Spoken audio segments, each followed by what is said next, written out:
이제 우리의 몸과 마음을 가다듬고 다 같이 일어나셔서 2024년 12월 15일 대림절 셋째 주일 예배를 하나님께 드리겠습니다.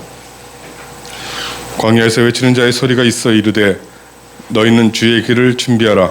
그의 오실 길을 곧게 하라. 모든 골짜기가 메어지고 모든 산과 작은 산이 낮아지고 굽은 것이 곧아지고 험한 길이 평탄해질 것이요 모든 육체가 하나님의 구원하심을 보리라. 하나님은 영신이 예배하는 자가 영과 진리로 예배할지니라. 아멘.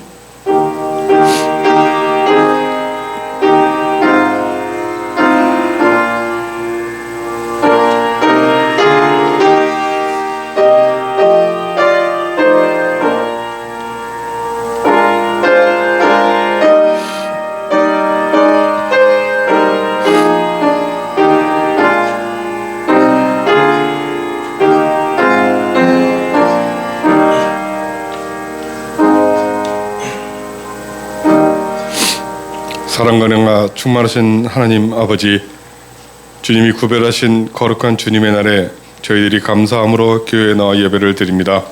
만세전에 택하여 자녀 삼아 이렇게 교회의 한 지체가 되게 하셨으니 그 은혜가 얼마나 큰지를 알고 우리의 몸과 마음을 다하여 주님을 경배하고 찬양합니다. 우리들이 드리는 이 예배를 기쁘게 받아 주시옵소서. 예수 그리스도의 이름으로 기원하옵나이다. 아멘. 다 함께 찬송가 32장으로 하나님을 찬양하겠습니다.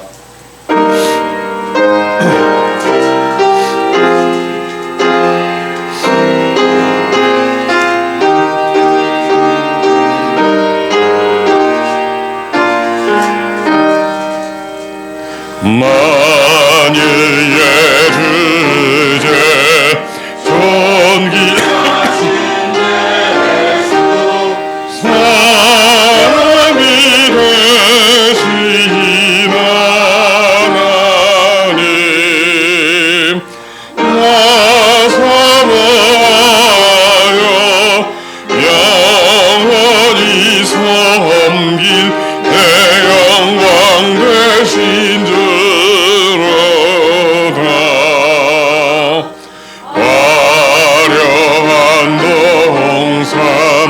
무성한 저수목 아름답고 묘하나 순전한 예수 더 아름다워 봄 같은 기쁨 주시네. 광명한 해와 명랑한 저랄빛 수많은 달들 빛나나 주 예수 빛은 더 찬란하여 참 비교할 수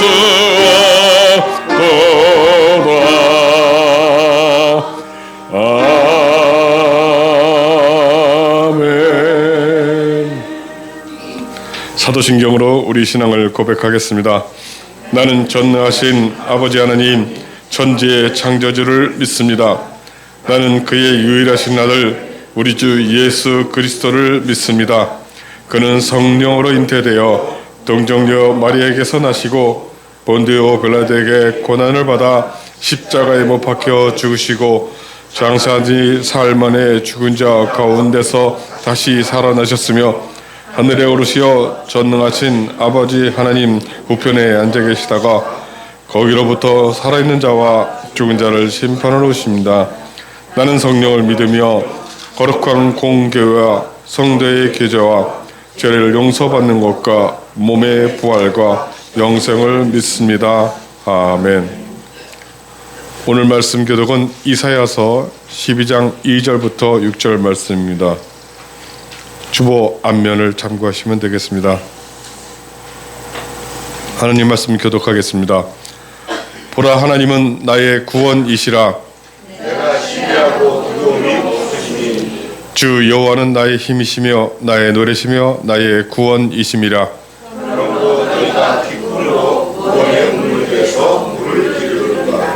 그날에 너희가 또 말하기를 여호와께 감사하라.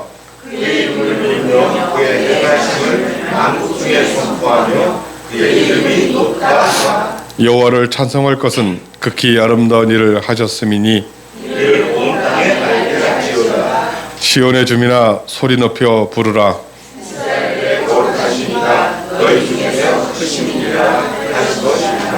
아멘. 모두 자리에 앉으시기 바랍니다. 찬송가 백사장을 함께 찬송하시겠습니다.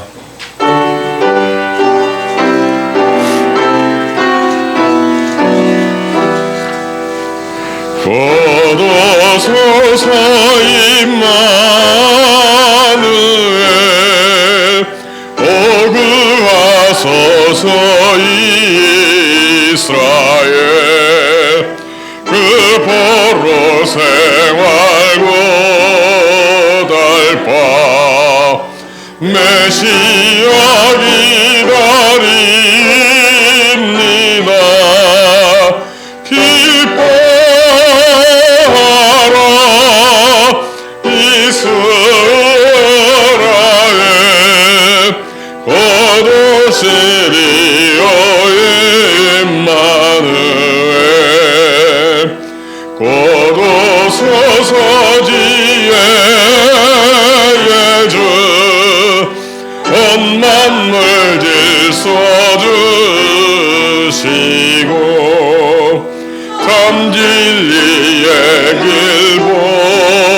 보이사 갈 길을 인도하소서.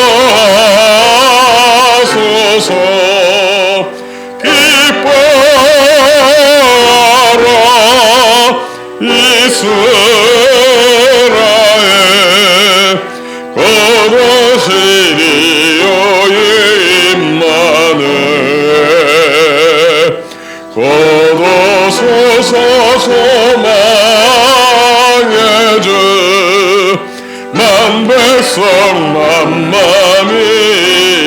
이루어 시기와 분쟁 없애고 참평화 채워주소서. 기뻐하라 이스라엘 거두시리오 임마누엘 아멘.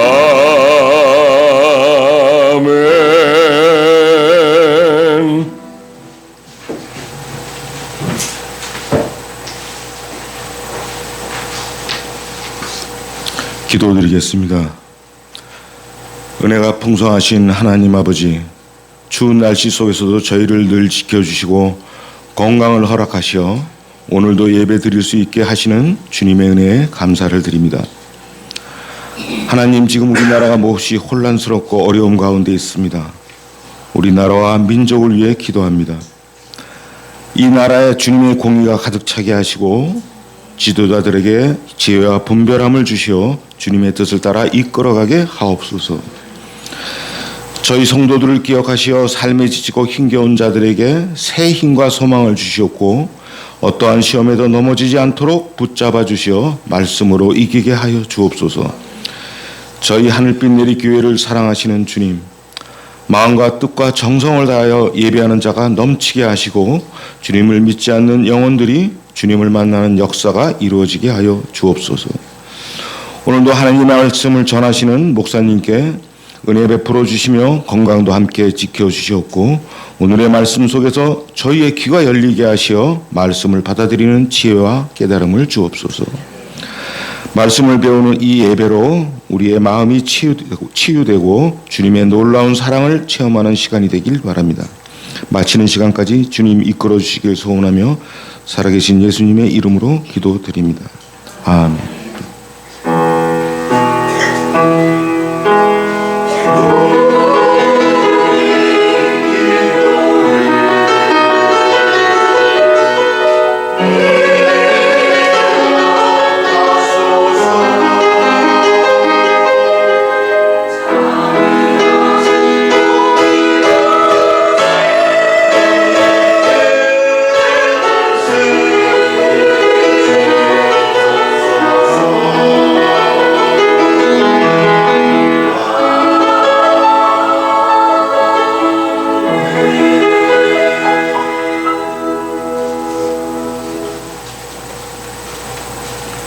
하나님께 봉헌하겠습니다.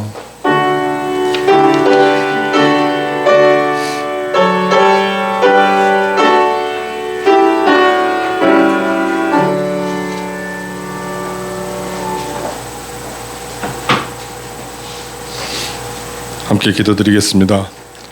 하나님 아버지, 약속하신 대로 우리에게 건강을 주시고 일도 주셔서 이 땅에서 살아가는 데 필요한 것들을 얻게 해주셔서 감사합니다. 열심히 일하여 얻은 것에서 11조와 감사의 제목으로 구분하여 주님께 예물을 드립니다. 우리의 마음과 정성을 다하여 드리오니 기쁘게 받아 주시옵소서. 우리 주 예수 그리스도의 이름을 기도드리옵나이다. 아멘.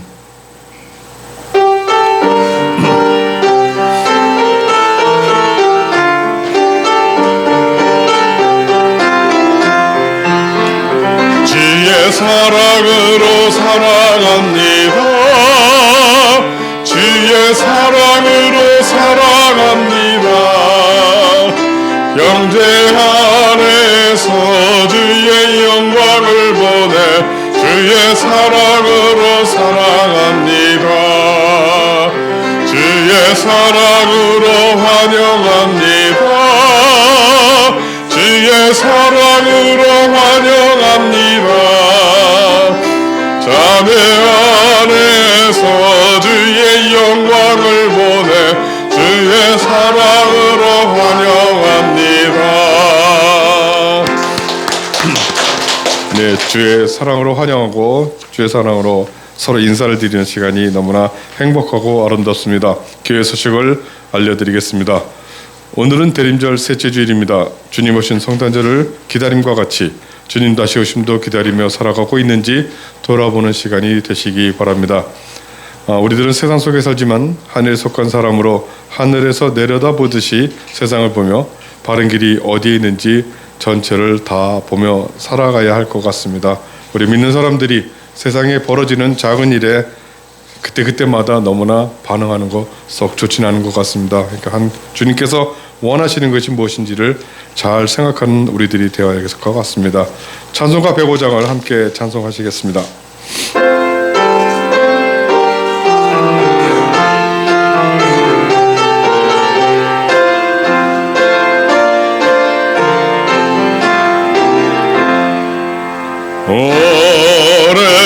오랫동안 기다리던 주님 강림하셔서 죄의 맨 백성들을 자유롭게 하시네.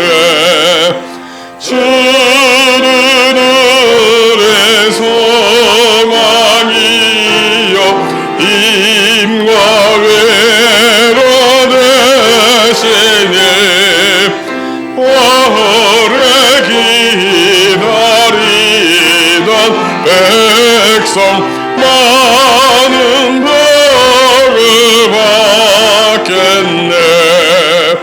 모든 백성 구하려고 임금으로 오시니 영원토록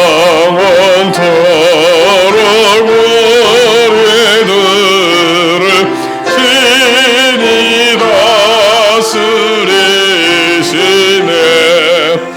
죄로 사가는 우리 마음 은혜로서 고치고 주의 빛난 보좌 앞에 이르도록 하소서.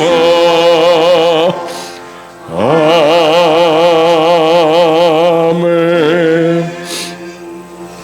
오늘 우리에게 허락하시는 하나님 말씀은 골로새서 3장 1절에서 10절 말씀입니다.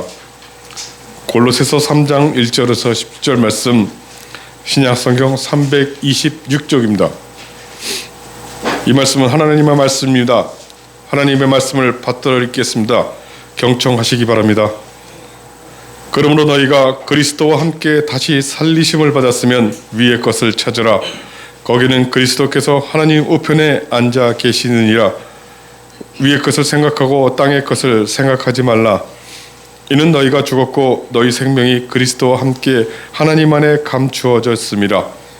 우리 생명이신 그리스도께서 나타나실 그때에 너희도 그와 함께 영광 중에 나타나리라. 그러므로 땅에 있는 지체를 죽이라. 곧 음란과 부정과 사욕과 악한 정욕과 탐심이니 탐심은 우상 숭배니라. 이것들로 말미암아 하나님의 진노가 임하느니라. 너희도 전에 그 가운데서 살 때에는 그 가운데서 행하였으나 이제는 너희가 이 모든 것을 벗어버리라. 곧 분함과 노여움과 악의와 비방과 너희의 입에 부끄러운 말이라. 너희가 서로 거짓말을 하지 말라. 옛사람과 그 행위를 벗어버리고 새 사람을 입었으니 이는 자기를 창조하신 이의 형상을 따라 자식에게까지 새롭게 하심을 입은 자니라. 거기에는 헬라인이나 유대인이나 할례파나 무할례파나 야만인이나 스구디아인이나 종이나 자유인이 차별이 있을 수 없나니 오직 그리스도는 만유시요 만유 안에 계시느니라. 그러므로 너희는 하나님이 택하사 거룩하고 사랑받는 것 자처럼 긍휼과 자비와 겸손과 온유와 오래 참음을 옷 입고 누가 누구에게 불만이 있거든 서로 용납하여 피차 용서하되 주께서 너희를 용서하신 것 같이 너희도 그리하고 이 모든 것 주 위에 사랑을 더하라. 이는 온전하게 매는 띠니라. 그리스도의 평강이 너희의 마음을 주장하게 하라. 너희는 평강을 위하여 한 몸으로 부르심을 받았나니 너희는 또한 감사하는 자가 되라. 그리스도의 말씀이 너희 속에 풍성히 거하여 모든 지혜로 피차 가르치며 권면하고 시와 찬송과 신령한 노래를 부르며 감사하는 마음으로 하나님을 찬양하고 또 무엇을 하든지 말에나 일에나 다 주 예수 이름으로 하고 그를 힘입어 하나님 아버지께 감사하라. 아멘.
우리 그리스도인들은 이 땅에 있는 세상 나라 소속이 아니라 하나님 나라 소속입니다.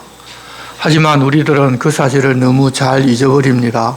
그래서 이 땅의 것에 집착하고 살아갈 때가 많이 있습니다. 물론 우리들이 다들 연약해서 그럴 것입니다. 믿음의 조상 아브라함의 후손이라는 이스라엘 백성들도 자기들 이스라엘이 하나님의 나라인 줄 알고 살아갔고 지금도 그런 줄로 알고 살아갑니다. 하지만 이스라엘은 하나님 나라의 모형이었고 거푸집 역할을 하는 나라일 뿐입니다.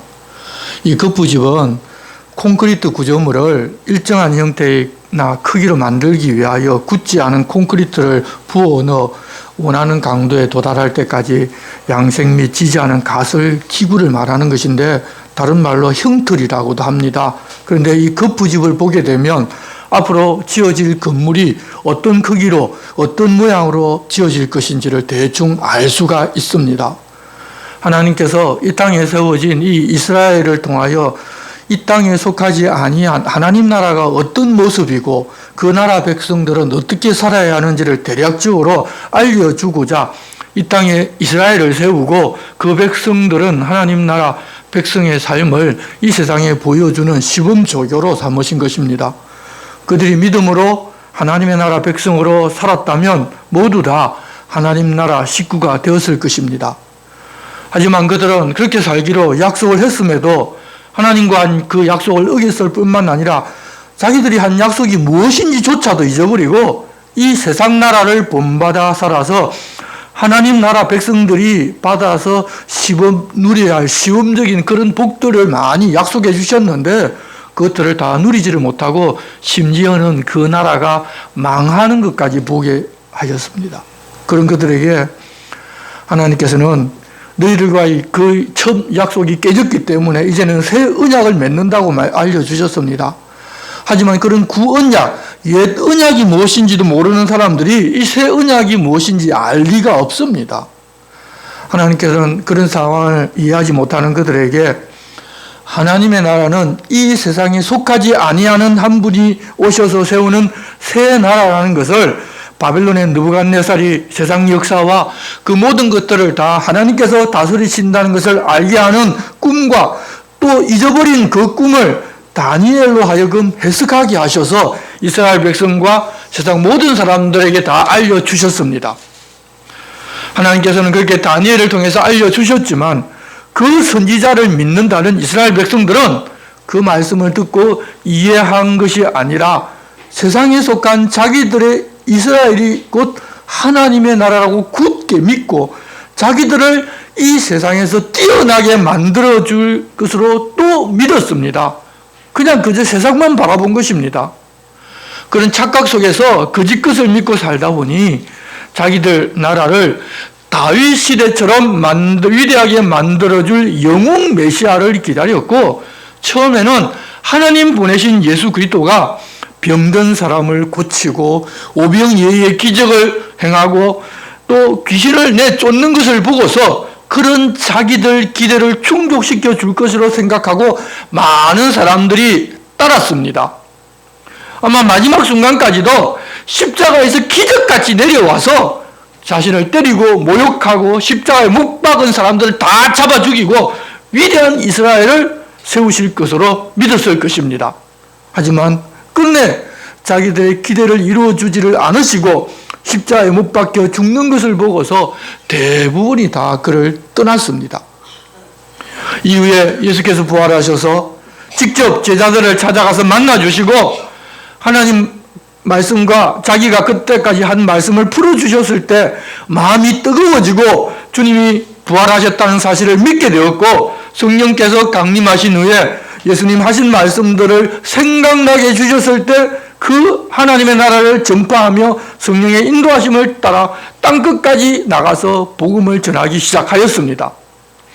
그들로 인하여 이 복음은 온 세상으로 전파되기 시작하였습니다.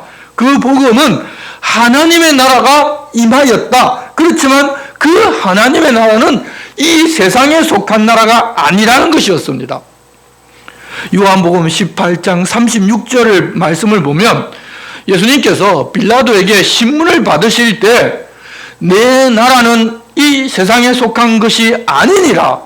만일 내 나라가 이 세상에 속한 것이었더라면 내 종들이 싸워서 나로 유대인들에게 넘겨지지 않게 하였으리라. 이제 내 나라는 여기에 속한 것이 아니라고 직접 말씀하셨습니다. 우리 그리스도인들도 이 말씀을 들었고 이 말씀을 그대로 믿고 있는 사람들입니다. 그러면 우리들은 이 듣고 믿은 대로 이 세상에 속하지 않은 하나님 나라 백성으로 살고 있는가 하는 것입니다. 우리는 이론상으로는 다들 그렇게 살고 있다고 말하지만 실제는 이 세상에서 무엇을 이루어 주실 하나님과 예수님을 믿고 있을 때가 많은 것 같습니다. 그래서 이 세상의 물결에 따라 이리저리 흔들리며 갈 방향도 잡지 못하는 경우도 많고, 조금 좋은 환경을 내게 주시면 히히거리고, 그리고 그렇지 않고 조금 힘들고 불편한 환경이 오게 되면 원망하고 불평하기도 하고, 또 누가 세상에서 이렇게 예수 믿으면 이룰 수 있다고 말하면 또 그렇게 되는 것을 보면 그런 자가 정말 신령한 하나님의 사람인 줄로 알고 따라가기까지 하는 것입니다. 성도 여러분, 예수 그리스도께서 세상에 속하지 않으셨던 것처럼 그분과 연합한 우리 그리스도인도 이미 세상에 속하지 아니한 사람들이 되었습니다. 지금 우리가 이 세상에 살고 있기 때문에 지금은 아니고 앞으로 그렇게 될 것이다가 아니라 예수님께서 모든 것들을 다 이루셨기 때문에 이미 이루어진 것이고, 그렇게 이루어진 것을 우리는 믿음으로 보고 이 땅에서 살아갑니다. 그래서 우리 그리스도인들은 하나님의 나라를 바라보고 그 가치를 추구하면서 살아야 하는 것이 마땅합니다. 그것이 우리의 정체성입니다.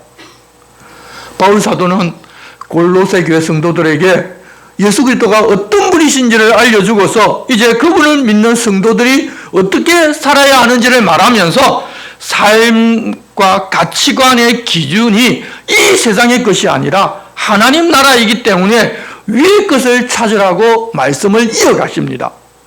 우리가 지난주에 보았던 2장 마지막 부분을 보면 너희가 세상의 초등학문에서 그리스도와 함께 죽었거든 어찌하여 세상에 사는 것과 같이 규례에 순종하느냐. 곧 붙잡지도 말고 맛보지도 말고 만지지도 말라 하는 것이니 이 모든 것은 한때 쓰이고는 없어지리라. 사람의 명령과 가르침을 따르느냐. 이런 것들은 자의적 숭배와 겸손과 몸을 괴롭게 하는 데는 지혜 있는 모양이나 오직 육체에 따르는 것을 금하는 데는 조금도 유익이 없느니라고 하셨습니다. 이 세상의 풍요나 육체를 따르는 그런 일 말고 거룩하게 경건하게 한다는 그런 율법이나 규례조차도 잠깐 있다가 없어질 그 부집과 같은 것이어서 자의적인 숭배나 남들에게 내가 경건한 것처럼 보이는 것과 몸을 괴롭게 하는 데는 지혜로운 방법이지만 우리가 육체를 따르는 데, 그것을 금하는 데는 조금의 유익도 없다는 것입니다. 오히려 머리이신 예수 그리스도를 따르지를 못하게 합니다. 그래서 예수님께서 오신 이후로는 그런 것은 붙잡지도 말고 맛보지도 말고 만지지도 말라고 권하십니다. 그냥 좋은 게 좋다 하들 좋다고 세상 방식이지만 예수 그리스도를 바르게 믿는데 도움이 되지 않겠느냐고 하면서 사람들은 그런 것으로 육체적인 훈육과 교육하는 것을 자랑스럽게 말합니다. 그러는 사람들이 어쩌면 보기 좋아 보이기도 하고 남들과 달리 경건하게 사는 모습처럼 보이기도 합니다. 하지만 그럴지라도 육체를 따르는 것을 금하는 데는 조금의 유익도 없습니다. 그러면 어떻게 해야 우리 주님이 머리이신 하나님 나라 백성으로 살 수 있는가 하면 보고 추구하는 방향과 삶의 가치가 달라져야 합니다. 세상을 추구하면서 경건한 어떤 모양을 우리가 행하는 것이 아니라 찾고 구하는 것이 완전히 그냥 달라져야 한다는 것입니다. 그래서 1절 말씀에 그러므로 너희가 그리스도와 함께 다시 살리심을 받았으면 위의 것을 찾으라. 거기는 그리스도께서 하나님 우편에 앉아 계시느니라. 위의 것을 생각하고 땅의 것을 생각하지 말라. 이는 너희가 죽었고 너희 생명이 그리스도와 함께 하나님 안에 감추어졌습니다. 사람이 무엇을 생각하고 추구하느냐가 그 사람이 어떤 사람인가를 결정합니다. 우리가 이 땅에 살고 있기 때문에 이 땅의 것을 생각할 수 있습니다. 당연히 생각합니다. 하지만 이 땅의 것뿐만 아니라 하늘의 것도 생각해보고 우리가 추구하는 것은 세상의 것 말고 위의 것을 추구하라는 것입니다. 세상에 속한 어떤 사람들도 이 세상의 것을 넘어 고차원적인 것을 찾고자 하는 사람도 있습니다. 그런데 하나님 나라에 속한 사람들이 하늘의 것이 아니라 이 세상의 것을 찾고자 하고 거기에 매여 있다면 얼마나 꼴불견이겠습니까? 왜 우리가 위의 것을 찾아야 하는가 하면 이 땅에 속한 우리 옛사람은 이미 죽어버렸기 때문입니다. 여러분, 사람이 죽으면 무엇을 원하거나 구하지를 않습니다.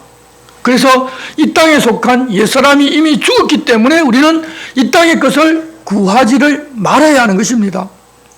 그리고 위의 것을 구해야 하는 이유는 그곳에 예수님께서 하나님의 우편에 앉아 계시기 때문이고 우리도 예수 그리스도와 연합하여 하나님 나라에 속한 새 사람으로 다시 태어나 이제는 우리의 생명이 예수 그리스도와 함께 하나님 안에 감추어져서 그 어떤 존재도 우리들을 영생에서 끊어낼 수가 없기 때문입니다.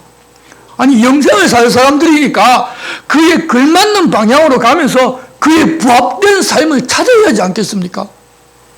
그렇게 감추어 두셨다가 하나님이 우리를 언제 꺼내놓으시는가 하면 우리 생명이신 예수 그리스도께서 나타나실 그때 우리도 그와 함께 영광 중에 나타나게 됩니다. 그런 소망이 있으니 땅에 있는 지체를 죽이라고 합니다. 여러분, 법적으로는 이미 우리가 죽었고 죄와 전혀 상관없는 사람이 되었는데 실제 우리 육체가 욕망이 지금 살아있기 때문에 계속적으로 육적인 것을 추구하지만 그렇게 육적인 것을 따라가다 보면 결국 죽습니다. 그래서 그런 욕망을 따라가고자 하는 육신의 욕구를 따르지를 말고 하나님께서 죄로 죽은 상태에서 다시 살려놓으신 영의 욕구를 따라가라는 것입니다. 그러면 땅에 있는 지체가 우리를 죽음으로 데리고 가고자 어떤 것을 유혹하는가 하면 음란과 부정과 사욕과 악한 정욕과 탐심이고 탐심은 곧 우상숭배인데 이것들로 말미암아 하나님의 진노가 임하게 됩니다. 그런데 이것들은 내가 나의 주인이 되면서 내 안에 계신 성령님께서 주인 자리를 빼앗기게 될 때 바로 내 마음 안에서 나타납니다. 타락한 우리 육체가 우리를 죽음으로 끌고 가도록 본능적으로 그런 것을 따르면서 살아가게 된다는 것입니다. 이것들의 가장 깊은 곳에는 탐욕이 자리를 잡고 있는데 결국은 우상숭배까지 끌고 갑니다. 그래서 하나님의 진노를 피하지 못하게 만듭니다. 내 육신은 그렇게 이끌지만 그런 것을 좋아하는 옛사람이 이미 죽었기에 그것과 나는 상관없다고 하면서 우리는 반응을 하지 말아야 합니다. 그리하라는 유혹이 좋아 보이고 그것을 하면 즐거울 것 같은 생각은 나겠지만 죽은 사람은 그런 것에 아무 반응도 하지를 않습니다. 그처럼 우리도 그렇게 해야 하는데 내가 내 힘으로는 그리하지를 못합니다. 그래서 우리는 다시 성령님께 내 주인 자리를 내어놓는 것입니다. 그것이 바로 우리가 지체를 죽이는 것입니다. 이 땅에 살면서 나를 죽인다는 것은 이 장에서 말한 사람들의 교훈인 고행을 하거나 육신을 훈련하는 등등의 행동을 하면서 이 육신의 욕구를 죽이는 것이 아니라 나는 늘 내가 주인이 되고자 하는데 그 주인 자리를 성령 하나님께 드리는 것입니다. 그러면 성령님께서는 우리를 하나님의 영광의 자리로 이끌고 가십니다. 내가 주인이 되고자 하는 것이 아담 이후 모든 사람들의 타락한 본성인데 그것을 내려놓는다는 것은 사실 죽기보다 더 힘듭니다. 그래서 사람들은 자기 자존심 상한 것 때문에 스스로 자기 목숨을 끌어버리기까지 하지 않습니까? 그런데 그리스도인은 그렇게 주인 자리를 하나님께 드리는 그 순교를 매일매일 순간순간 하는 것입니다. 하나님은 그런 우리를 기뻐하십니다. 우리도 전에 그 가운데 살 때에는 내가 주인 되어서 그런 욕구와 욕망의 노예가 되어 살았었습니다. 착하고 선한 일을 한다고 하면서도 결국은 그 일을 통해서 나를 드러내고 내가 높아지고자 하는 욕구를 사실은 숨기고 있었습니다. 그런 건 역시도 내가 주인된 삶입니다. 그래서 세상에서 하나님 없이 아무리 선하게 살고 그런 육체적인 훈련으로 욕망을 내던지고 살아서 거룩하게 사는 것처럼 보여도 자기가 주인된 삶을 살기 때문에 그 사람의 삶은 하나님께서 받으실 수가 없는 것입니다. 앞장에서 말씀하신 자의적 숭배와 겸손과 몸을 괴롭게 하는 데는 지혜 있는 모양이나 오직 육체에 따르는 것을 금하는 데는 조금의 유익도 없다고 하신 이유가 바로 여기에 있습니다. 그렇지만 이제는 우리가 그런 자아를 가지고 사는 세상 속에서 세상 사람들처럼 사는 것이 아니라 하나님 나라에 속한 하나님의 백성으로 살기 때문에 그런 것과는 상관없이 살아야 한다는 것입니다. 그러려면 위를 쳐다보고 위에같이 우리 소망이 어디 있는가를 알고 살아야 한다는 것입니다. 그리고 그런 욕구를 따르는 것뿐만 아니라 이제는 모양조차 버려야 하는 것도 있습니다. 너희가 이 모든 것을 8절 말씀입니다. 벗어버리라. 곧 분함과 노여움과 악의와 비방과 너희 입에 부끄러운 말이라. 너희가 서로 거짓말을 하지 말라. 옛사람과 그 행위를 벗어버리고 새 사람을 입었으니 이는 자기를 창조하신 이의 형상을 따라 지식에까지 새롭게 하심을 입은 자니라. 입을 것이 아니라 이미 입었습니다.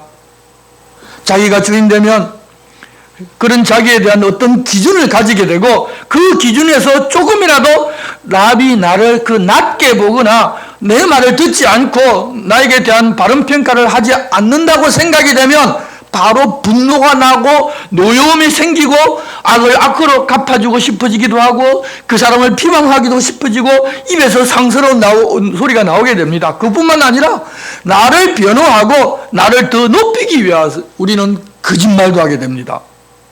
하지만 우리들은 우리를 창조하신 분의 형상을 따라 하나님을 알고 예수 그리스도를 아는 지식까지 새롭게 가진 세상 사람들은 상상하지도 못할 특별한 신분의 권위와 명예와 영광을 가진 사람들이기에 세상 사람의 그 어떤 평가도 우리의 마음을 흔들어 놓지를 못합니다. 아니 다들 모르고 그러는데 뭐 그렇게 될 수 있습니까? 여러분 애들이 할아버지 수염 잡는다고 그 크게 잘못한 일이 아니지 않습니까? 모르고 그러는 일이니까. 특별히 영지주의자들처럼 자기들만이 신비한 지식을 가지고 있다고 하는 사람들의 말도 더 이상 이제는 들을 필요가 없습니다. 그들이 하는 것이 다 육신을 위한 훈련과 관련되어 있어서 그렇게 하면 거룩한 모습인 것처럼 보이지만 하나님과는 아무 상관이 없는 지식입니다. 하나님께서 우리들에게 주신 지식과 지혜는 이 세상의 지식에 기반을 둔 이야기가 아니기 때문에 그런 세상에 기반을 둔 지식과 지혜를 완전히 뒤집어 엎어버려야 합니다. 그렇게 그리스도 예수 안에서 하나님 주신 지식과 지혜로 살며 하나님의 나라를 누리는 곳에는 헬라인이나 유대인이나 할례파나 무할례파나 야만인이나 스구디아인이나 종이나 자유인이나 차별이 있을 수 없나니 오직 그리스도는 만유시요 만유 안에 계시기 때문입니다. 그래서 유다 율법에서 어떻게 했고 고대 유대교에서는 이렇게 해서 경건한 삶을 살았다든지 할례를 받아야 한다든지 종으로 살면 안 되고 자유인으로 살아야 한다든지 하는 그런 차별 조금도 없습니다. 다시 말해서 세상의 그 어떤 것도 예수 그리스도를 믿어 하나님의 자녀가 되고 영원한 생명을 누리는 하나님 나라 군속으로 살아가는 것에 대하여 자격을 제한하거나 조건을 달 수가 없고 더 나은 어떤 교훈이나 방법 같은 것도 없다는 것입니다. 예수 그리스도 안에서 하나님 주신 지혜로 사는 사람들은 모두가 다 동등합니다. 그러면 하나님께서 그렇게 해주신 사람들은 어떻게 해야 하는가 하면 12절입니다. 그러므로 너희는 하나님이 택하사 거룩하고 사랑받는 자처럼 긍휼과 자비와 겸손과 온유와 오래 참음을 옷 입고 누가 누구에게 불만이 있거든 서로 용납하여 피차 용서하되 주께 아버지께서 너희를 용서하신 것 같이 너희도 그리하고 이 모든 것 위에 사랑을 더하라. 이는 온전하게 매는 띠니라. 우리들 영혼은 성품이라는 옷을 입게 되는데 하나님의 자녀들이기 때문에 더러운 옷을 함부로 입어서는 안 됩니다.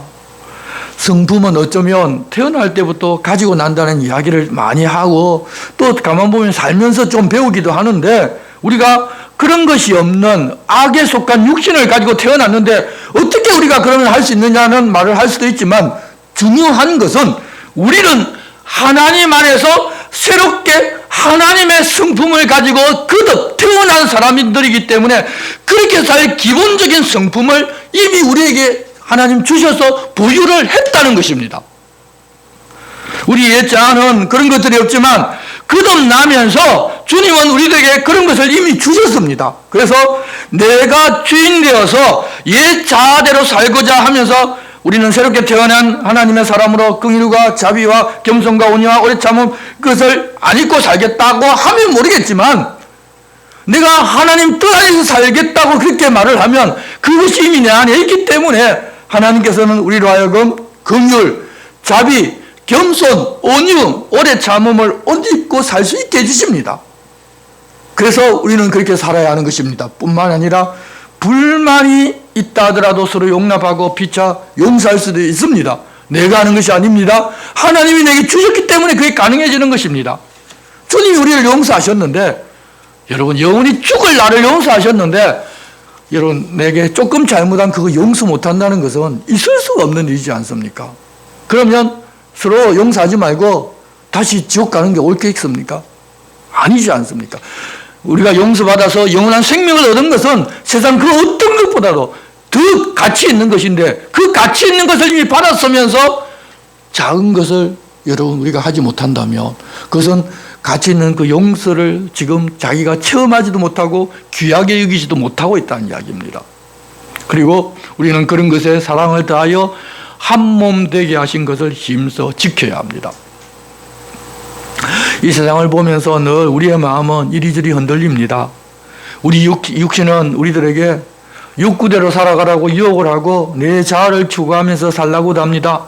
종종 우리가 그런 유혹이 흔들리면서 불안도 생기고 초조해지기도 하고 공포도 생기고 근심도 생기고 걱정도 생기고 염려하고 시기, 질투, 원망, 불평 그리고 어느 때에는 죄책도 생겨서 우리로 하여금 평안히 가만히 있지를 못하게 합니다. 그러면서도 그런 것들 통해서 우리가 잘못 선택하기도 합니다. 사실 세상에는 여러분 평안이 없습니다. 우리로 하여금 잠시 동안 평안하다고 느끼게 만드는 것을 우리는 이 세상의 평안이라고 착각합니다. 그리스도인들도 세상 평안을 추구하면서 살다 보면 조금 평안해진 것 같았는데 다시 요동치는 삶을 삽니다. 그렇기 때문에 15절 그리스도의 평강이 너희 마음을 주장하게 하라. 너희는 평강을 위하여 한 몸으로 부르심을 받았나니 너희는 또한 감사하는 자가 되라고 하십니다. 예수님께서 성천하시면서 마지막으로 제자들에게 주신 선물이 바로 우리 주님의 평안입니다. 그들이 박해 가운데 놓이고 앞으로 죽음 앞에 섰을 때에도 주님이 주신 평강이 그들을 주장하여 그들은 흔들리지 아니하고 하나님 나라 백성으로 자기들 맡은 사도의 사명을 다 감당하고 살았습니다. 우리들도 마찬가지로 주님이 우리들에게 이 세상에서 오는 평강을 주신 것이 아니라 예수 그리스도의 평강을 주셨습니다. 어떤 환난이 있고 걱정, 근심이 있다고 하더라도 예수 그리스도께서 평강을 주셨기 때문에 그 평강이 우리를 주장할 것입니다. 그렇게 그리스도 평강이 우리를 주장하려고 하실 때 나 그런 평강 안 누리겠습니다. 세상 평강을 달라고 하지만 않는다면 어떤 극심한 풍파 속에서도 내 마음속에서 솟아나는 우리 주님의 평강이 나를 주장하여 나를 안연하게 살게 해 주실 것입니다. 우리가 그리스도의 한 몸으로 부르심을 받은 것은 그런 평강을 누리라고 그렇게 해주셨습니다. 당연하게 예수 그리스도가 주시는 평강을 누려야 하고 형제가 그리스도의 평강을 누릴 수 있도록 우리는 서로 도와야 하는 것입니다. 또한 우리는 어떤 처지와 어떤 환경도 감사할 수 있어야 합니다. 하나님께서 우리가 지금 그런 환경, 그런 처지에 처해 있는 것을 알고 계시고 그것조차도 선으로 만드실 것이기 때문입니다. 하나님과 함께 살면 그 어느 것도 선하고 아름답지 않은 것이 없습니다. 그래서 우리는 항상 감사하며 사는 사람으로 살아갈 수가 있는 것입니다. 우리가 이런 가치로 살아야 하는데 그렇게 살 수 있는 힘과 능력은 우리 주님과의 교제에서 옵니다. 그래서 그러기 위해서 성도들은 이렇게 살라고 사도 바울은 연이어서 부탁하십니다. 16절 말씀입니다. 그리스도의 말씀이 너희 속에 풍성히 거하여 모든 지혜로 피차 가르치며 권면하고 시와 찬송과 신령한 노래를 부르며 감사하는 마음으로 하나님을 찬양하고 또 무엇을 하든지 말에나 일에나 다 주 예수의 이름으로 하고 그를 힘입어 하나님 아버지께 감사하라. 그리스도의 말씀이 우리 안에 풍성히 가하여 하나님 주신 지혜로 말씀을 나누면서 서로를 가르치고 권면하는 사람이 되고 우리 삶에서 역사하시는 하나님을 보고 감사하면서 찬양하고 무엇을 하든지 말에나 일에나 내가 은사받고 내가 남들보다 더 좋은 능력을 받아서 내가 주인 되고 내가 남들 위에 올라서고 나를 드러내고 하는 것이 아니라 주 예수의 이름으로 그 분이 주신 은혜로 내가 그저 할 뿐 나는 아무것도 아니라고 하면서 예수님의 이름으로 하나님께 감사하는 것이 바로 성령 충만한 삶입니다. 성령 충만한 삶은 소리 지르고서 떼굴떼굴 구르고 무아지경에 빠지는 것이 성령 충만 받은 것이 아닙니다. 그렇게 살고자 하는 사람은 하나님 주신 지혜와 지식으로 하나님의 선하신 뜻을 알고 성령의 인도하심을 받기 때문에 가정에서의 삶이나 사회생활과 세상 사람들과의 관계도 다 달라지기 시작합니다. 18절입니다. 아내들아 남편에게 복종하라. 이는 주 안에서 마땅하니라. 남편들아 아내를 사랑하며 괴롭게 하지 말라. 자녀들아 모든 일에 부모에게 순종하라. 이는 주 안에서 기쁘게 하는 것이니라.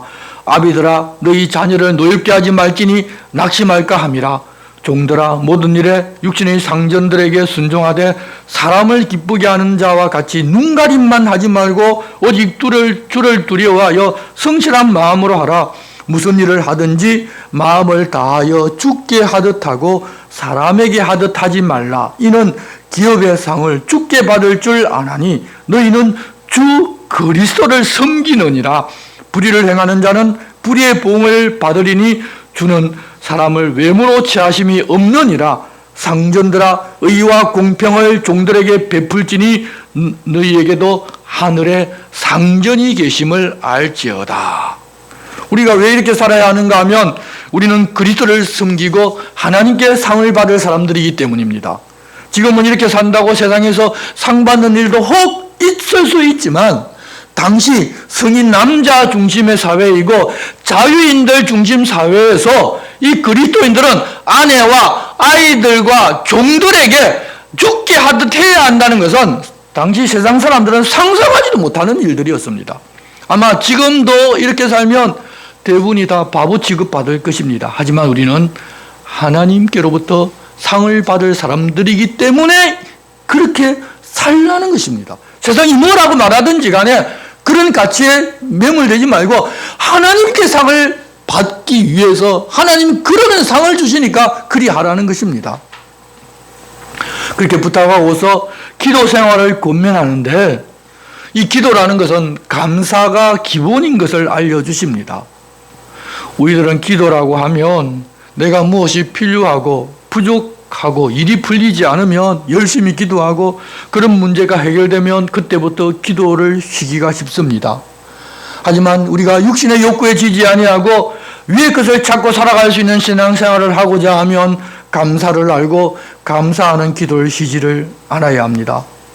뿐만 아니라 복음을 전하는 사람들이 바르게 전하고 전도할 문을 열어 그리스도의 비밀을 말하게 해달라고 기도해야 합니다. 전도는 예수 믿으면 복 받는다, 예수 믿으면 천국 간다 정도가 아니라 지금까지 바울 사도가 말씀한 예수 그리스도의 비밀을 입을 열어 알려주는 것이 전도입니다. 바울이 그 일을 하다가 갇혔지만 갇혔음에도 그렇게 할 수 있도록 해달라고 지금 기도를 부탁합니다. 갇힌 것은 나쁜 일이고 풀려나면 좋은 일이니까 풀려나게 해달라는 것이 아니라 언제 어디서나 입을 열어서 예수 그리스도의 비밀을 알려주는 것이 중요하고 핵심이라는 것입니다. 그 일을 할 수 있게 해달라고 그렇게 기도해달라는 것입니다. 또한 성도 아닌 사람들에게 우리는 말 한마디를 잘못하면 예수 믿는 것과 이 교회의 일원이 되는 것을 멀리하게 만들 수 있습니다. 그런 이야기를 종종 많이 듣습니다. 어떤 공사하는데 예수 믿는 집에 일해 줬더니 돈 떼먹고 그런 사람 같으면 내가 어떻게 교회 다니겠네 말하는 사람이 죄송하지만 세상에 너무 많습니다. 어떤 교회 목사님이 새로 부임해서 갔더니 목사님 교회 사람들 이사 갈 때 외상값 떼먹지 말고 또 그냥 갖고 가라고 좀 이야기를 해달라고 그렇게 부탁하는 그런 사람들도 있다고 합니다. 여러분 그렇게 해서 교회를 멀리하게 되면 정말 오랜 시간 동안 그 사람의 마음을 열어야 마음이 풀어져서 복음을 듣게 되는 그런 일이 일어납니다. 그런 일이 일어나지 않게 하라는 것입니다.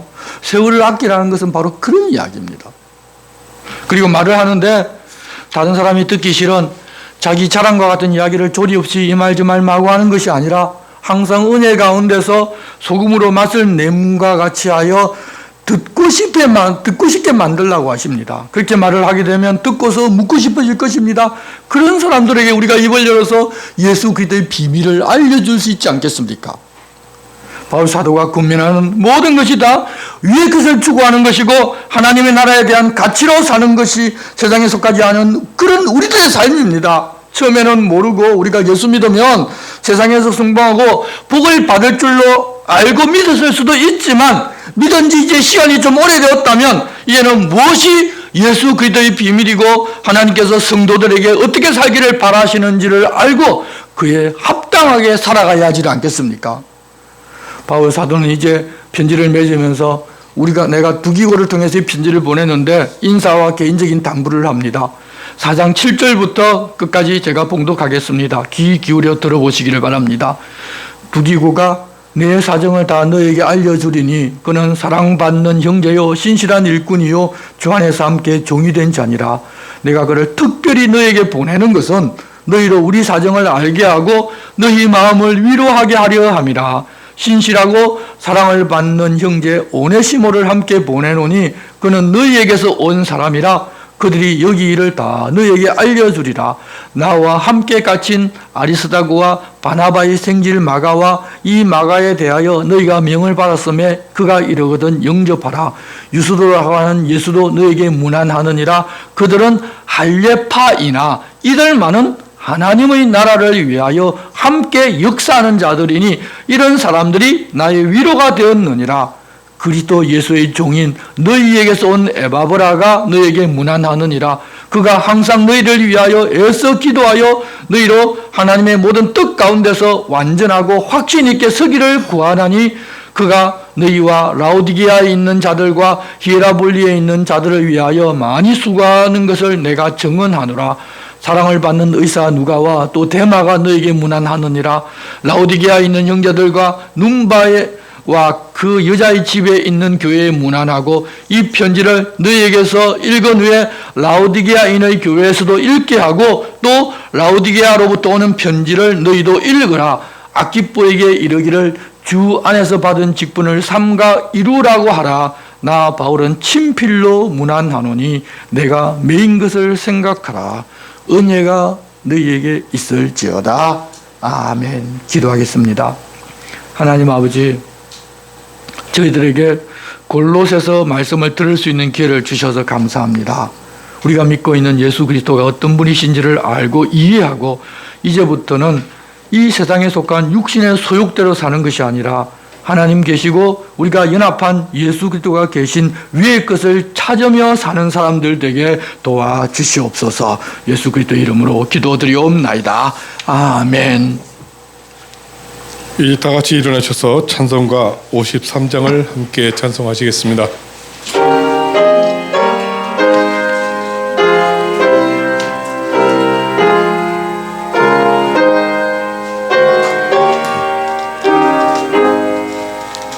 성전을 떠나가기 전 머리를 숙일 때 주께서 함께 계시고 복내려 주소서. 집으로 돌아가는 길 주동에 가시고 내 모든 언행심사를 다 지켜주소서. 거룩한 날이 다가고 저녁이 되도록 주리 맘에 빗대사 늘 계시옵소서.